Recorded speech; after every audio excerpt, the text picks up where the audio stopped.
Salut mes amis, bienvenue à Exponentielle Technologie. Dans cette vidéo, nous parlerons de l'interface du logiciel Photoshop. Tout d'abord, si vous êtes nouveau à la chaîne Exponentielle Technologie, je vous invite à vous abonner à la chaîne tout en actionnant la cloche de notification pour ne pas rater nos prochaines vidéos. Donc, lorsque vous avez téléchargé et installé votre logiciel Photoshop, vous n'avez qu'à le lancer. Je le lance. Vous connaissez déjà les procédures pour lancer un logiciel. Si vous ne connaissez pas, je vous invite à regarder ma vidéo sur comment lancer un logiciel sur le système d'exploitation Windows.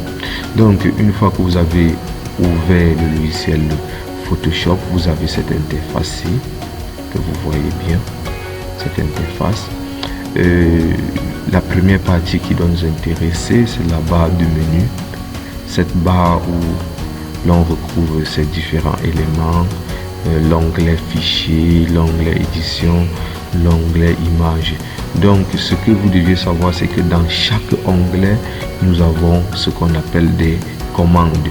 Et ces commandes, nous devons les utiliser en fonction de nos besoins lors de la réalisation de nos projets. Juste ici, à la droite, en haut, vous avez les boutons standards des fenêtres sur le système d'exploitation Windows. Comme autre partie qui sera intéressante, c'est cette partie, c'est la barre des outils. Bon, la barre des outils, là vous avez les différents outils. Lorsque vous allez sur un outil, vous avez le nom de l'outil qui apparaît. Et une autre remarque en ce qui concerne les outils, lorsque vous voyez une petite flèche, cette petite flèche juste en bas à droite de l'outil, ça veut dire que vous avez plusieurs possibilités en ce qui concerne cet outil-là.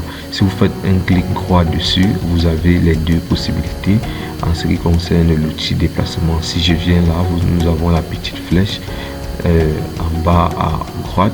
Si je fais un clic droit, vous voyez que nous avons trois possibilités pour cet outil. Donc une autre chose qui doit nous intéresser, une autre partie qui doit nous intéresser, c'est la barre des propriétés que voici. C'est juste en bas de la barre de menu. Lorsqu'on clique sur un outil, vous voyez que ces propriétés apparaissent dans la barre des outils. Lorsque vous cliquez, vous voyez que pour chaque outil a donc ses propriétés qui lui sont propres. Et tout cela, nous devons les utiliser lorsque nous serons en train de réaliser nos projets. Voici une autre partie qui nous intéresse, cette partie-ci.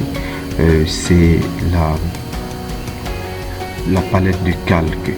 Donc pour chaque projet, nous devons avoir des calques et c'est à ce niveau que nous devons voir comment gérer les différents calques de notre projet. Juste à côté, vous avez la palette de couches, la palette de tracés. Tout cela, nous devons voir comment on les utilise en fonction des projets que nous serons en train de réaliser. Ici, nous avons un menu couleur qui doit nous permettre, bien sûr, de prendre une couleur nuancée, de prendre une autre façon de prendre des couleurs. Là, nous aurons des styles, des réglages à faire en fonction de nos projets. J'espère que j'ai tout présenté en ce qui concerne l'interface de Photoshop. Dans la prochaine vidéo, nous verrons comment créer un nouveau projet dans le logiciel, avec le logiciel Photoshop. J'espère que la vidéo vous a plu. N'oubliez pas de liker, de vous abonner à la chaîne Exponentielle Technologie. N'oubliez pas de partager la vidéo et à marquer des commentaires pour que nous puissions améliorer ou encore nous donner des idées de vidéos. Merci et à la prochaine.